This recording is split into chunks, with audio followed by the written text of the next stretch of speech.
The story is called Bubblegum.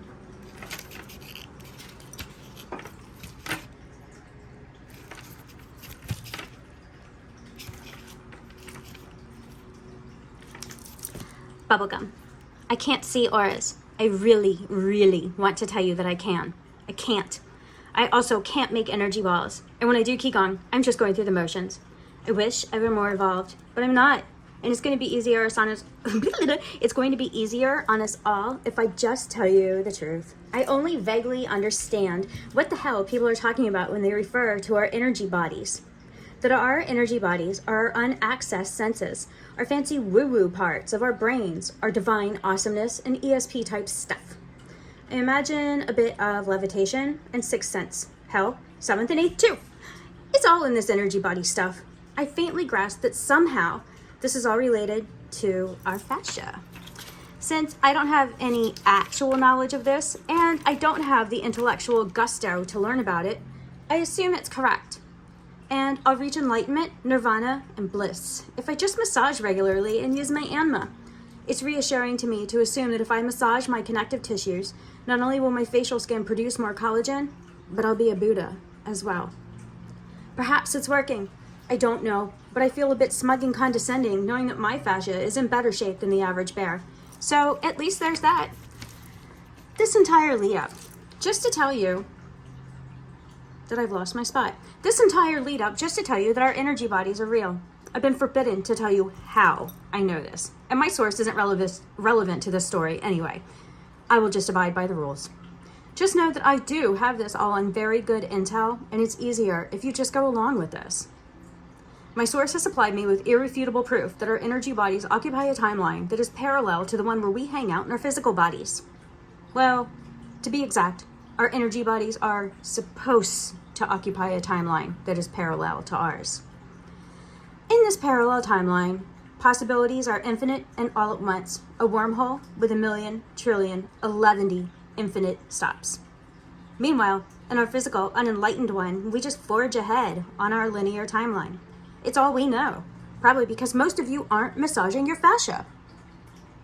For a visual, just picture two super long trains running parallel to each other ad infinitum. One train is where we are in our physical bodies. The parallel train is designed for our energy bodies. They're connected by spooky human fascia. Imagine bubblegum. That's the fascia. That's an image that'll stick with you, and I won't be apologizing for it. The parallel train is real. It's just out of reach to our current unenlightened minds, and the only proof I need to give you of this is the low sales of gua sha and percussion massagers. Work with your fascias, people. But I assure you, my source has shown me that it's true. And I lost my spot again. But I assure you, my source has shown me that it's there, alongside of our timeline. Our higher selves, our energetic selves, our fancy selves and powers and stuff should all be in there with us all of the time. Instead, it's the worst kind of chaos. It's nothing like it was intended to be. Nothing that science or divinity or Brahman ever intended. It all went sideways as far back as prehistoric times. When I was little, I'd do my homework on the living room floor while my parents were at work. We had an oriental rug in that room, and I'd lie on it and read my books and cheat my way through German class.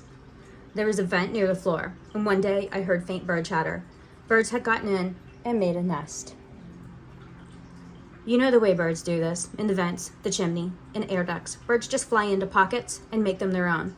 Birds are outrageously adaptable. They are also fast, sneaky, and very, very flappy. Personally, I think birds are spooky. Birds slip into spaces they have no business being and set up a home for themselves. This is how things happen. Birds swoosh and dance and dart through the air above us. Fast, sneaky, frantic, in that flappy way birds are. They have no chill and fling themselves into impossible spaces, put down a flag, and announce that it's theirs. In this colonizing way, over millions of years, every flying sort of bird found its way into the train, reserved for our energy bodies. We're here eating chips and playing Call of Duty, and all the while, right under our noses, these birds are infiltrating what is our divine right. Sure, some of them got tangled in the fascia bubblegum. Disgusting. Can you imagine? And that's where they ended. But other ones flew into the train. They did the thing. They made it their own. They made their nests and laid their eggs, generations upon generations upon generations of every sort of bird connected to us by this impossibly possible fascia.